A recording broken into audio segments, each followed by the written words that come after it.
Estes e outros conteúdos estão disponíveis em www.beiratv.pt.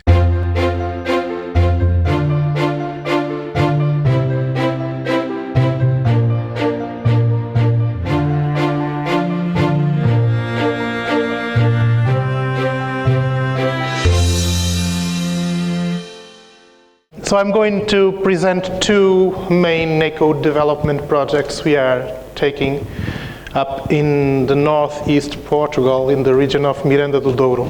The first one is something I carry on my shoulders for, it's the work of my life basically.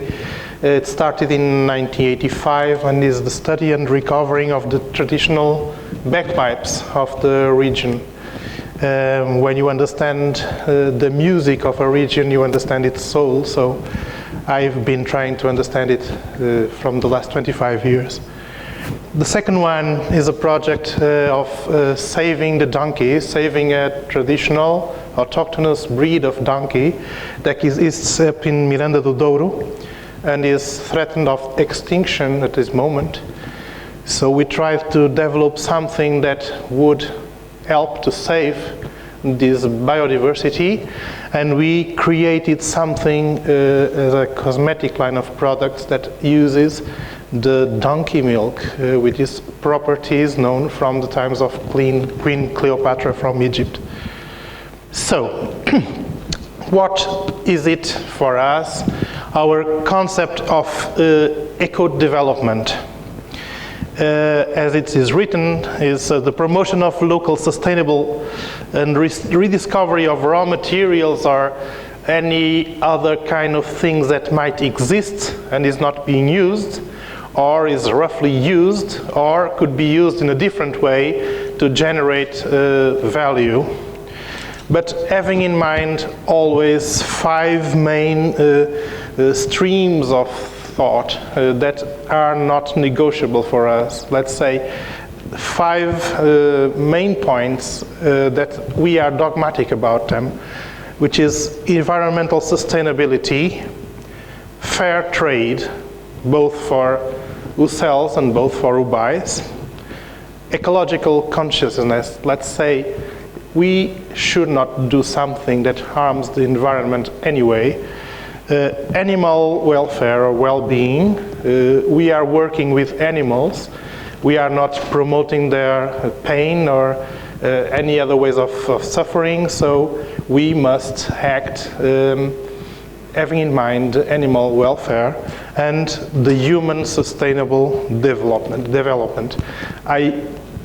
It is on purpose, this human sustainable development came in the fifth place and not in the first place. So let's start with the bagpipes. These are the true heroes of our history. These men, unfortunately, all of them are gone. These are only a few from a generation that brought to the 20th century and to our times Middle Age. In fact, they were born in Middle Age. They were born between the beginning of the 20th century and the 30s, and they were born in a world that had no electricity, no water at home. Agriculture was purely manual. Let's say everything was done exactly like in Middle Age. And they learned from the tradition of the past centuries, and they were able to brought to our generation that arrived by car or by bus everything about their culture. I was very fortunate to be adopted as a student, let's say, with that man over there. This man was called Joaquim, and he was an ancient bagpiper that learned from his father, that learned from his grandfather, that learned from his grandfather, and so on. And this particular bagpipe was in his family for 7 generations when I knew the man. It's an instrument that was made probably in 1750 or about it, let's say, is a Baroque instrument, but not from the formal Baroque manufacturer. It was popular made, okay? So when you pick up an instrument that by that time was 250 years old, it makes you think about the importance of these things. This man, this photograph was took 1 year about before he was dying, and he became famous in Portugal because in the 60s there was a man that was called Ernesto Veiga de Oliveira. He was an anthropologist that published a book about Portuguese traditional instruments, and he photographed this man when he was young, and his face was kept forever in this book. And we were able to photograph him in the front of the same photography about 50 years later, and it was quite a moment. So I took my bagpipe lessons from this man, and as you can see, it's a very old instrument, very rough and primitive instrument. Anyhow, we were able to X-ray the instruments, and the conclusions about the acoustic cones and something that is characteristic from these bagpipes is amazing, because we are talking about instruments, very, very old instruments, but the technology that we today require to be able to construct the tools, to be able to make replicas of these instruments, we need high-tech to make these tools. This is something amazing. This was another one. This was Rodrigo from Miranda, and he also was a bagpipe constructor. The first tapes, not really tapes, but aluminum records, were made in 1932 by an American called Kurt Schindler, and he was really the first phonographic recording in this region in Portugal. From that time till our days, many anthropologists and ethnomusicologists have been studying the instrument. Till myself, so these are some survey designs that later on allows us to study the instrument, and we did our studies and our approach to the typical tuning or non-tuning of this instrument, and we were able to arrive to some funny conclusions, because perhaps this kind of bagpipes in Portugal, lost in the northeast Portugal, can correspond to an ancient matrix of the European bagpipes, and all over Europe they evoluted, like in Scotland, like in Ireland, like in Brittany, but in Portugal, by some reasons, the evolution was not so visible, or they did not evolve at all. So when we are at this moment crossing information with bagpiper specialists in Scotland, for instance, we are discovering amazing coincidences between the ancient Scottish bagpipes and the Portuguese bagpipes, because the bagpipes in Scotland right now, the Great Highland bagpipe, is from the late 19th century. The oldest Scottish bagpipe known is from 1662. And we are trying to get points of contact between the Iberian Peninsula and Scotland before 1962. And we got, for instance, the Spanish Armada, the wrongly called Spanish Armada, which in fact was a Portuguese Armada. 80% of the Armada was Portuguese ships and Portuguese sailors, and it arrived to Scotland much before the first known bagpipe. And at this moment, when we are comparing chanters, for instance, the ancient Scottish chanter is almost equal to the ancient Portuguese bagpipes, and that means something for us. So we did studies, we did participate in the culture, not just looking at it from the outside, but being invited to come in and participate. And we also had to do some works with the reeds, because the reeds are the vocal cords of an instrument. Without that, it doesn't play at all. And today is very easy. You go to a music shop and you buy some reeds, but anciently you had to do them. And it makes all the difference. So this is about 100 years ago reed, traditional reed, And this is the work we are doing of making something contemporary but not losing the ancient metrics for it. This is the complete bagpipe. In the Museum of Miranda do Douro is an instrument that might be from 1700. And this chanter, this is the one that you can overlap to a Scottish chanter, an old Scottish chanter, and they will play in the same tone, almost the same notes, and almost the same cone aperture and so on.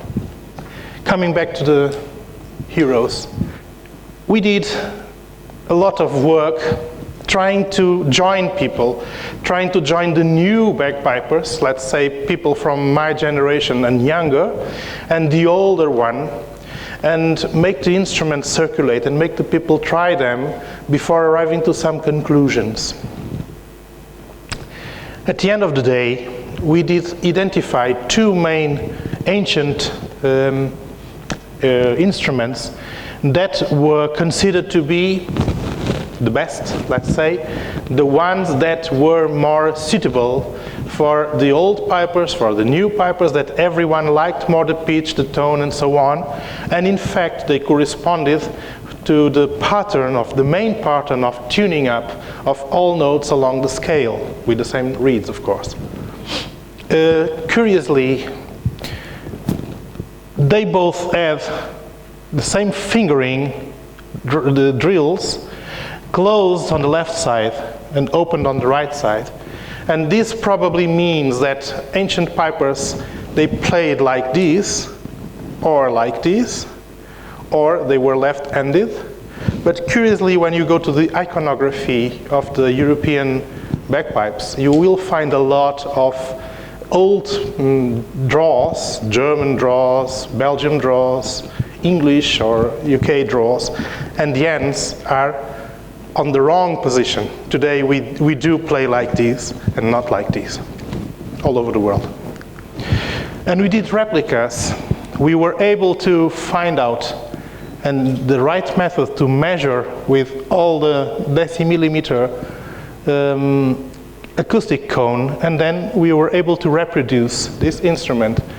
Even it doesn't look like it, it's the same wood.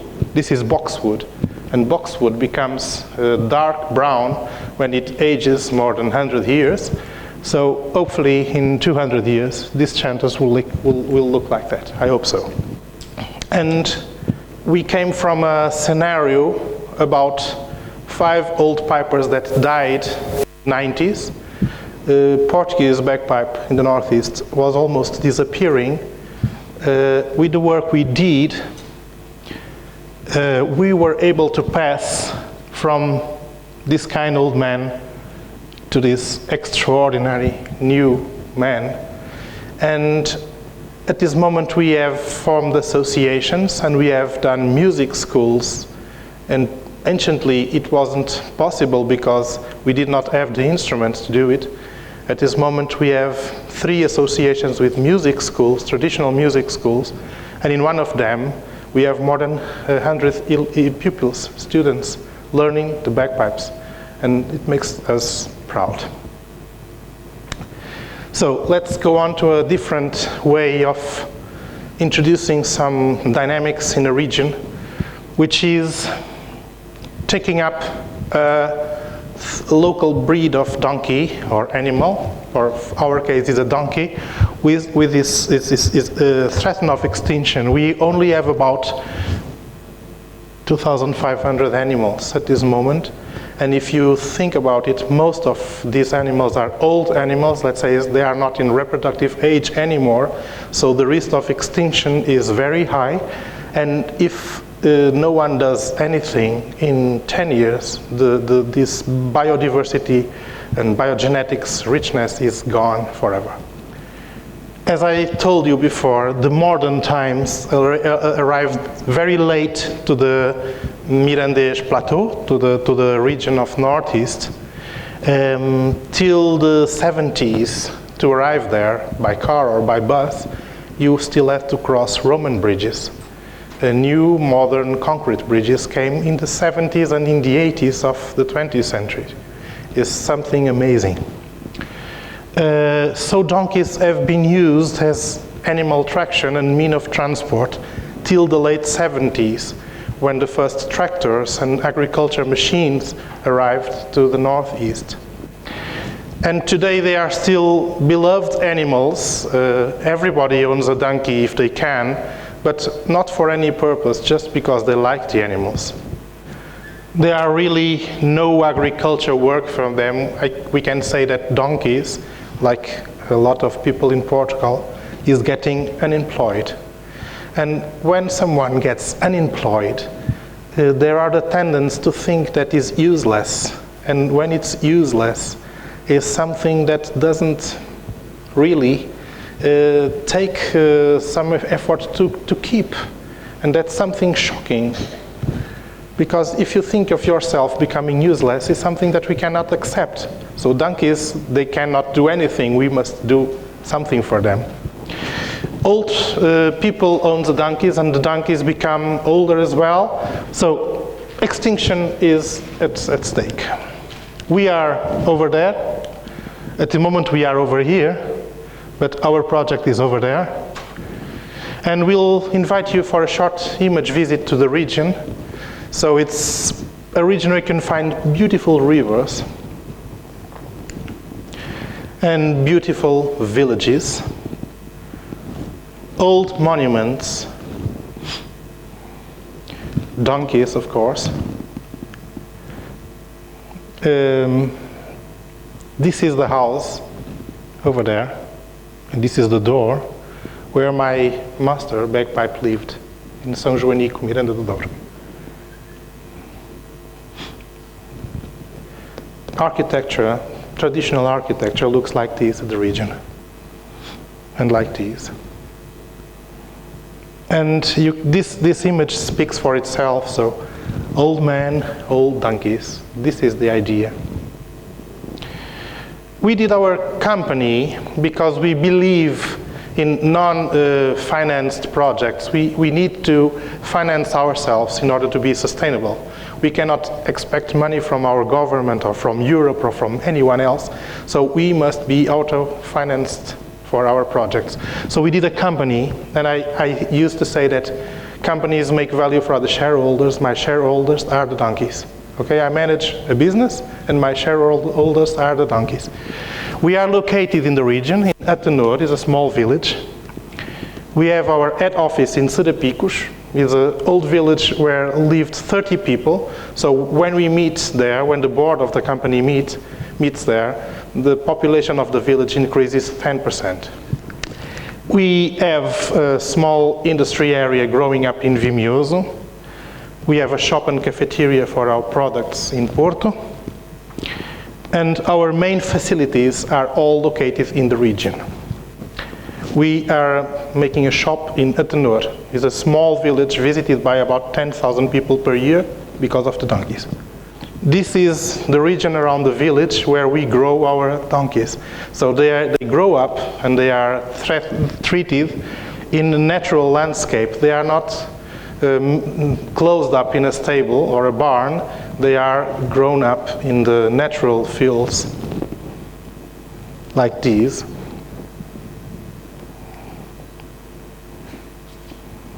This is a typical animal. They have long fur.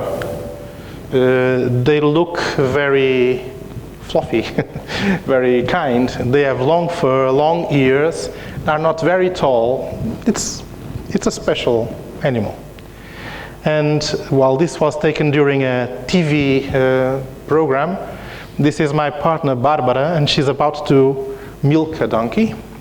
This is a young local partner. We are not only growing our donkeys, but stimulating the others to grow them, the donkeys. So we are stimulating young people like this guy to grow their donkeys, and then we buy the milk from him.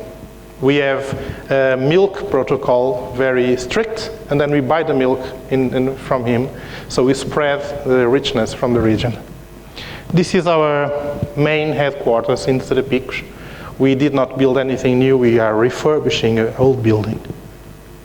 This is our future industry plot in Vimioso, And we'll be producing also essential oils, so this will look like this in the next year, I hope so. This is our shop and cafeteria in Porto, so it's a little bit more sophisticated, but our products born in the rural world and sell in the urban world, so we must have one fit in each side, like this. This is Barbara treating up the donkeys. This is myself, of course.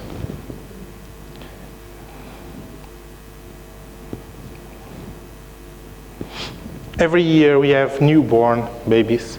They're born in May, and they stay alone with the mother till August, September, and we only start milking in September, and only during the afternoon, let's say, we only milk the mothers when the youngsters begin to eat by themselves. This is a 6-month-old donkey. And here you have 3 generations. Our goal is to increase the number of effectives of the breed, and we are doing that evaluating the milk. That is something that occurs only after reproduction in the mammals. How can we sell this concept? Well, it's not very difficult. We have Queen Cleopatra helping us, as well as Pompeii or Josephine and a lot of women along history that used donkey milk as a natural cosmetic because they didn't knew that.